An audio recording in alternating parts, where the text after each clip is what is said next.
wabarakatuh. Perkenalkan, nama saya Putri Anggi Asinasari dari NIM 026. Saya dari kelas 5A Tatris IPA.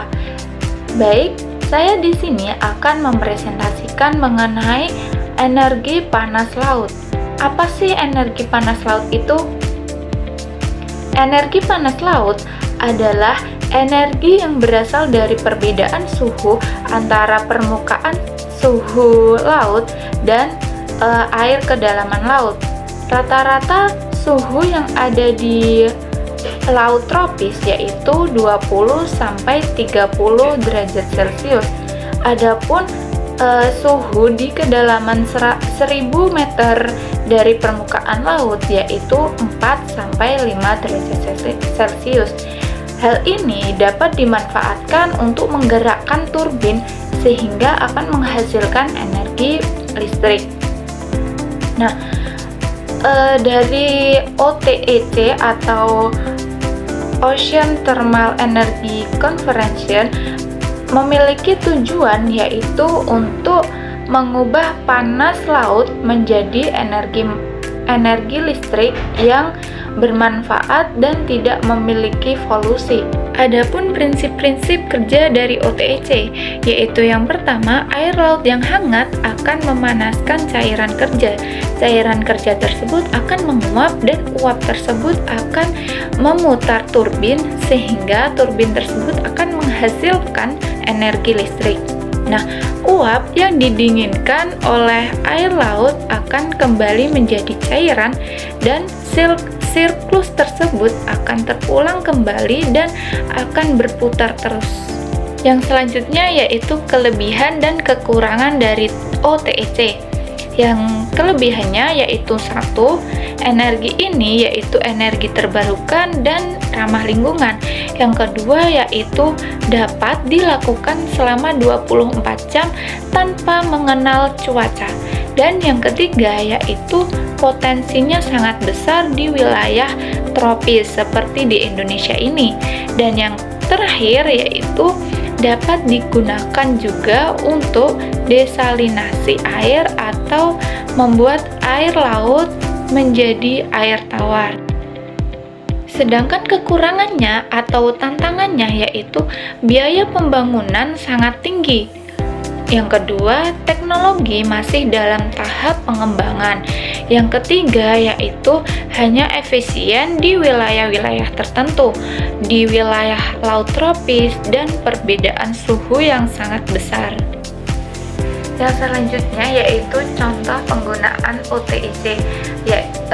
Yang pertama di Hawaii, Amerika Serikat, merupakan pusat riset OTEC terbesar di dunia yang menghasilkan listrik dari perbedaan suhu laut.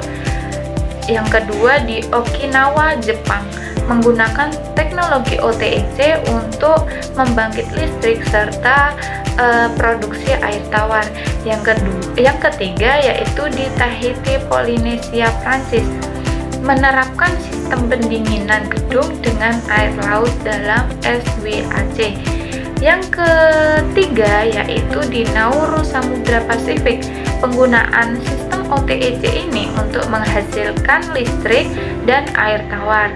Yang terakhir di India, proyek OTEC ini untuk membuat pasokan energi listrik dan air tawar bagi masyarakat di pulau-pulau yang kecil.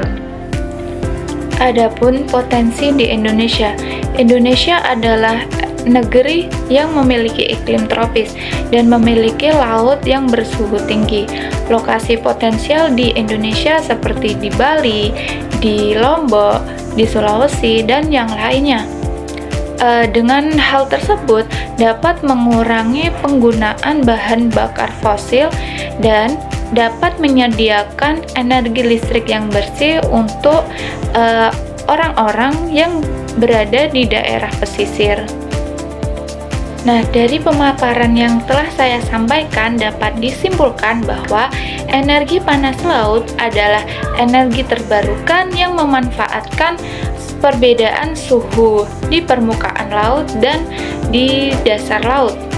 Teknologi ini sangat ramah lingkungan dan berkelanjutan serta sangat cocok untuk dikembangkan di Indonesia karena memiliki wilayah tropis yang sangat luas. Selain menghasilkan energi listrik yang bersih, energi panas laut juga dapat dimanfaatkan sebagai produksi air tawar, sistem pendingin alami, dan budidaya laut. Dengan pengembangan yang tepat, energi ini mampu mengurangi ketergantungan kita terhadap bahan bakar fosil serta dapat mendukung transisi energi hijau yang kita inginkan. Sekian presentasi dari saya, kurang dan lebihnya saya mohon maaf. Wabillahi taufik wal hidayah. Wassalamualaikum warahmatullahi wabarakatuh.